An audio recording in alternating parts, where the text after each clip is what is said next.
The first rule about book club is you don't talk about book club. The second rule about book club is you don't talk about book club. The third rule of book club is one man per book. The fourth rule about book club is one book at a time. The fifth rule of book club is no shoes, no shirt, no book. The sixth rule of book club is the books go on as long as they have to. And the last rule about book club is if this is your first night at book club, you have to read. Let's get reading.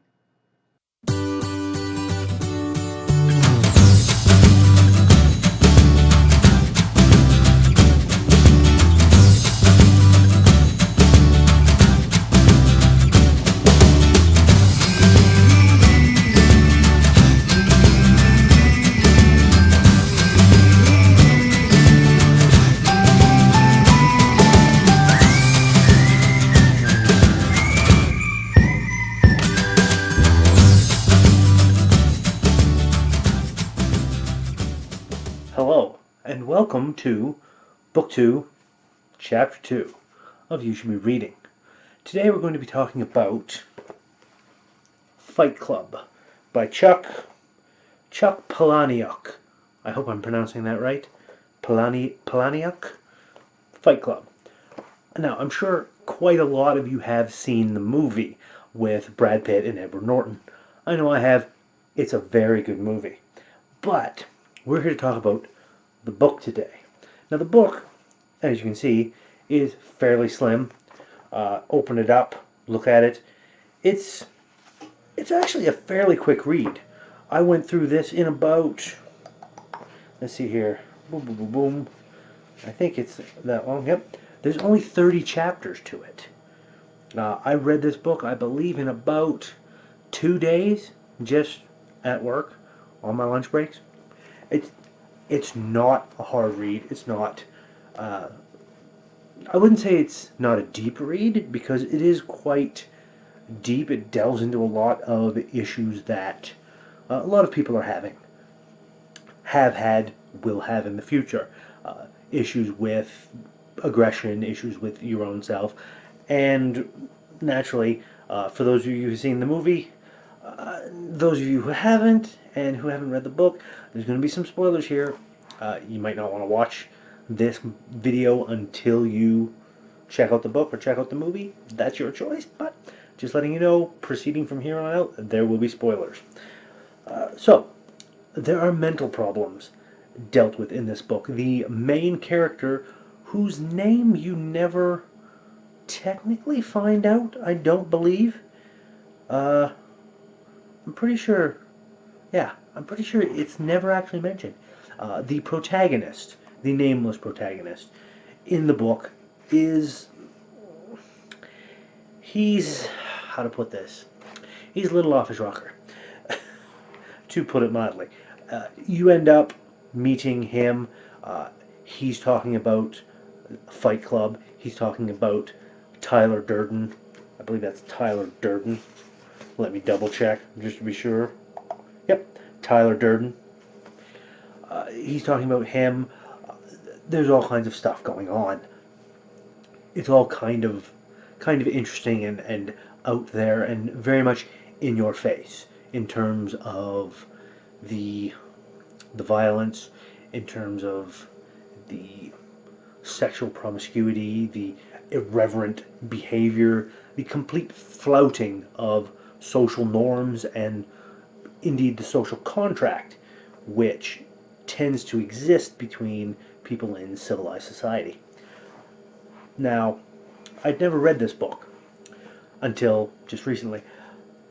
I had seen the movie. I thought the movie was a fantastic show. It was very edgy, very in your face, very, very, very interesting. The book is a lot more so. The book delves into things in a slightly subtler manner, whereas the movie is very big and very spectacular. I did find that the movie kind of, while it may not have intentionally done so, simply because of the spectacle and everything involved in it, it kind of seemed to glorify all the violence and everything that was going on in that aspect, to glorify this Fight Club culture. And apparently a lot of people have gone and done just that, started up their own fight clubs in the wake of this movie many, many, many, many years ago. Probably not that many, but regardless. Now, the book, however, doesn't do that. The book, in a couple of key aspects, a couple of key scenes, it definitely reached a point where I was reading it and I was a little bit dismayed and a little bit horrified at what had gone on, mostly towards the end. You end up finding out that when our nameless protagonist tries to stop Tyler Durden, tries to stop the Fight Club, what happens is it has gained so much momentum behind it that so many people have joined over such a larger area, and there's, as I said, so much momentum built up around this Fight Club that he can't stop it. It has a force of its own, a life of its own, and it's just going to run ramshod right over him, and does so to the point that he doesn't actually stop it. He just ends up getting caught up in the mess, and in the end, though it doesn't show it in the movie, in the book, in the end, he, as I said, spoilers, so if you're still watching, this is your cue to stop. Right. In the end of the book, our nameless protagonist ends up in a mental institution, locked up in an insane asylum, and he's going to stay there. He doesn't want to leave, because he knows that the outside world is still there, and so is all the people that quietly seem to worship him, although technically they're worshiping Tyler Durden. Tyler Durden being the other personality that exists in the mind of our nameless protagonist. So, as I said, it deals with all of this. It's a very quick read, only about, just about, yeah, not even 200. Nope, nope. Boom, boom, boom.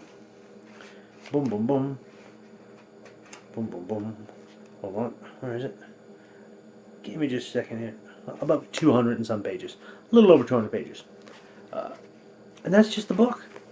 200 and some pages, 30 chapters, very quick read, and not once in any of it does it glorify this.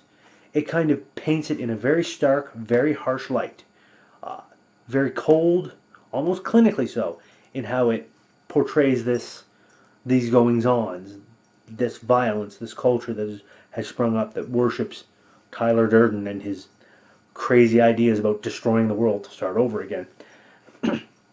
Because it is very crazy, very out there thinking. Now, maybe it might work, maybe it might not. I don't know, but I'm not willing to try, personally. And I think it's a little crazy, but it paints it all in this very stark, harsh light, so that you never get the sense that the book is glorifying any of this. That it's like basically just going, this is how things are in this story, and that's it. You're left, it's left up to the reader to impose that, whether it should be disapproved of, whether it should be bolstered up and fostered, or whether to just take it away that, oh, that was a fun read. It's all left right on the doorstep of the reader. And in a way I kind of like that. I like that they just go and don't force their viewpoint on you, that the author doesn't do that. But in another way, it is perhaps a little irresponsible that they don't kind of do that. That they don't actually say, I don't personally believe in any of this. That delves into the realm of stuff that this show is not designed to talk about. This show is designed to talk about the books. So, do I think you should read this book? Absolutely. Do I think you should glorify this book? Personally, absolutely not. It is a good read. It is one that I am glad I have read. because understanding the book makes me understand the movie a lot more. And that's just something that I really, really like. I like reading and seeing how the things have been adapted from books into movies. So, this week, I recommend Fight Club by Chuck Palahniuk. And I'm going to leave you with this. Tyler gets me a job as a waiter. After that, Tyler's pushing a gun in my mouth and saying the first step to eternal life is you have to die. For a long time, though, Tyler and I were best friends. People are always asking, did I know about Tyler Durden? The barrel of the gun pressed against the back of my throat. Tyler says, we really won't die. With my tongue, I can feel the silencer holes we drilled into the barrel of the gun. Most of the noise a gunshot makes is expanding gases, and there's a tiny sonic boom a bullet makes because it travels so fast. To make a silencer, you just drill holes in the barrel of the gun. A lot of holes. This lets the gas escape and slows the bullet to below the speed of sound. You drill the holes wrong, and the gun will blow off your hand. This isn't really death, Tyler says. We'll be legend. We won't grow old. I tongue the barrel into my cheek and say, Tyler, you're thinking of vampires. The building we're standing on won't be here in 10 minutes. You take a 98% concentration of fuming nitric acid and add the acid to 3 times that amount of sulfuric acid. Do this in an ice bath. Then add glycerin, drop by drop, with an eyedropper. You have nitroglycerin. I know this because Tyler knows this. Mix the nitro with sawdust and you have a nice plastic explosive. A lot of folks mix their nitro with cotton and add Epsom salts as a sulfate. This works too. Some folks, they use paraffin mixed with nitro. Paraffin has never ever worked for me.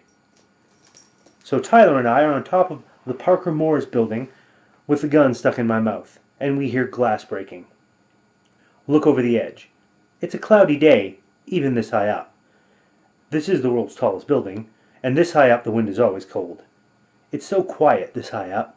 The feeling you get is that you're one of those space monkeys. You do the little job you're trained to do.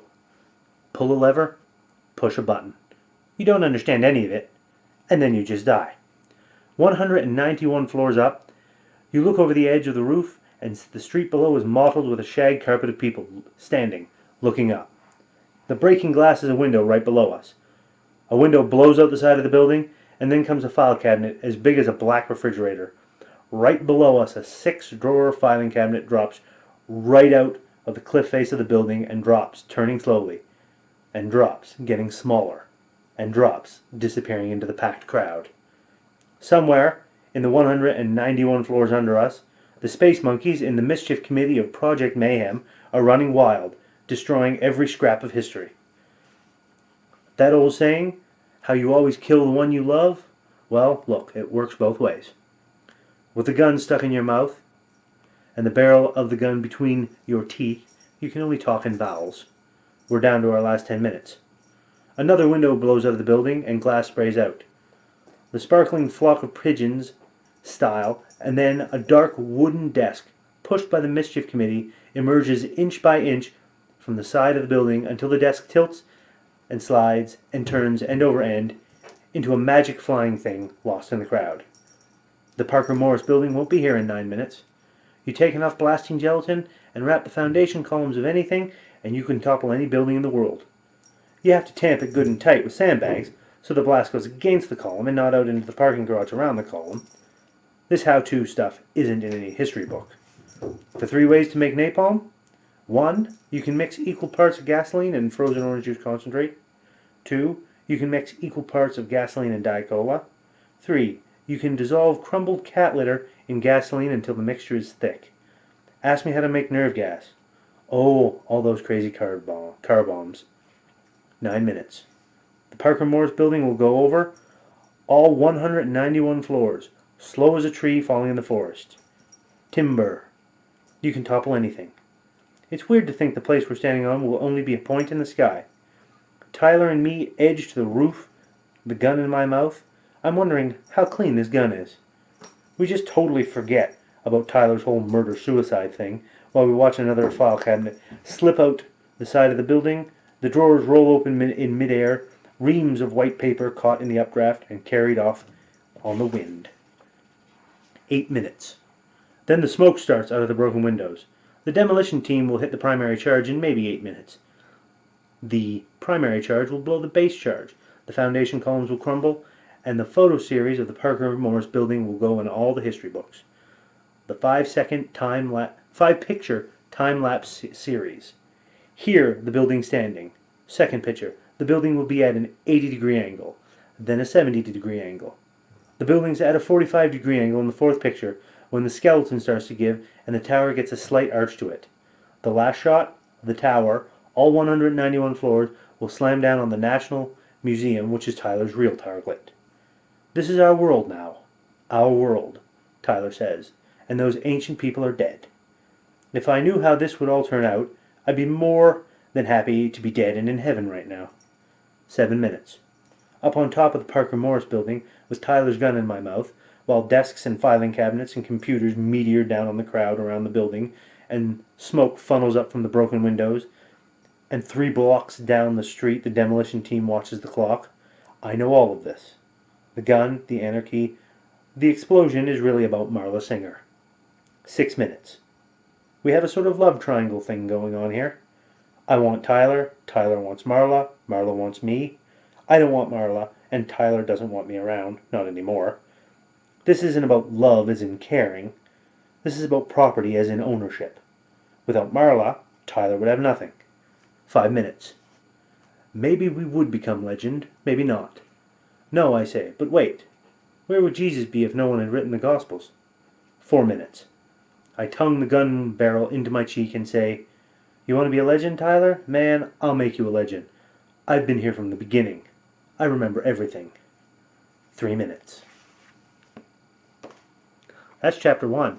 As I said, pretty short. So, this week, if you want to read something completely different from anything you've ever read before, I recommend Fight Club by Chuck Palahniuk.